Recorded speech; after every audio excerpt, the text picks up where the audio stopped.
Hello guys, అందరిలో ఉన్నారు. అందరూ బాగుండాలని మనస్ఫూర్తిగా కోరుకుంటున్నా. ఇప్పుడు నేనైతే వచ్చి ఇప్పుడు ఆదురుపల్లిలో అయితే ఉన్నాను. మెయిన్ రోడ్ పక్కనే ఒక టిఫిన్ షాప్ అయితే ఉంది, శివ టిఫిన్స్. అయితే ఇక్కడ బాగుంటుంది, టేస్ట్ కూడా అయితే సూపర్గా ఉంటుంది. నేను చెప్పడం కాదు, మనుషులు కూడా అయితే చూడండి ఎలా వస్తాను తినేదానికి అయితే. అంతే టేస్ట్ అలా ఉందన్నమాట. ఇది మెయింటెనెన్స్ అయితే అలా చేస్తాను, టేస్ట్ కూడా అయితే. మేము వారానికి ఒక్కసారైనా వస్తూ ఉంటాం ఈ రూట్లో అయితే, అందుకని ఇక్కడ టిఫిన్ అయితే చేస్తూ ఉంటాం. వచ్చిన ప్రతిసారి అయితే టేస్ట్ ఏం మారదు, యాజ్ ఇట్ ఈస్ గా అలానే ఉంటది. ఇదిగోండి మెయిన్ రోడ్ పక్కనే ఉంటుంది చూడండి శివ టిఫిన్ షాప్ అయితే. మీరు ఎప్పుడైనా వచ్చినప్పుడు అయితే 10:30 లోపల మీరు ఈ లైన్ లో వెళ్లే పనికైతే మీరు టిఫిన్ అయితే తినొచ్చు. ఇక్కడ చాలా బాగుంటది. మీరు ఈ షాప్ దగ్గరికి 9 లోపల వెళ్ళినట్లయితే మీకు అన్ని రెడీగా అయితే ఉంటాయి, ఒక్క ఎగ్ దోశ తప్ప. ఎందుకంటే దాన్ని అప్పటికప్పటికే వెయ్యాలి కదా. ఎగ్ దోశ చూడడానికి చాలా పెద్దదిగా ఉంటది, మనకి చూడంగానే అది మనల్ని ఆకట్టేసుకుంటది, మనం తినేమంటది వెంటనే. ఎందుకంటే దాని సైజు, దాని కట్అవుట్ అలాంటిది అనమాట. చూస్తున్నారు ఎలా ఉందో. నిజానికి ఏ మాటకి ఆ మాట. నాకు ఇక్కడ గుడ్డు దోశ అంటే చాలా బాగా నచ్చింది. ఆ గుడ్డు దోశ చూసారు ఎంత పెద్దదిగా ఉందో. 30 రూపీస్ మాత్రమే ఆ గుడ్డు దోశ. మేము ఆటో వేసుకొని వారానికి ఒక్కసారైనా సరే ఈ లైన్లో అయితే వెళ్తా ఉంటాను. నేను వచ్చిన ప్రతిసారి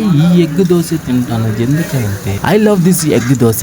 మీరు చూసారా, వడ బోండా దోశ ఇడ్లీ అయితే అన్ని అయితే రెడీగా అయితే ఉన్నాయి కదా. మీరు 9 లోపల అయితే వచ్చినట్లయితే మీకు అన్ని రెడీగానే దొరుకుతాయి. ఫైనల్ గా ఎగ్ దోశ అయితే రెడీ అయితే అయిపోయింది. ఇంకా నేను ఎగ్ దోశ అయితే నా 2 తొళ్ళ మీద పెట్టుకోవడం కింద కాలిపోతుందని చెప్పుకోలేకపోతున్నా. కానీ మనలో మనమాట ఎగ్ దోశ సూపర్ గా అయితే ఉంది. ఓకే ఫ్రెండ్స్, మరిన్ని వీడియోస్ కోసం, డిఫరెంట్ వీడియోస్ కోసం మా ఛానల్ లైక్ అండ్ సబ్స్క్రైబ్ చేసి ఛానల్ సపోర్ట్ చేస్తున్న మనస్ఫూర్తిగా కోరుకుంటున్నా. Friends bye.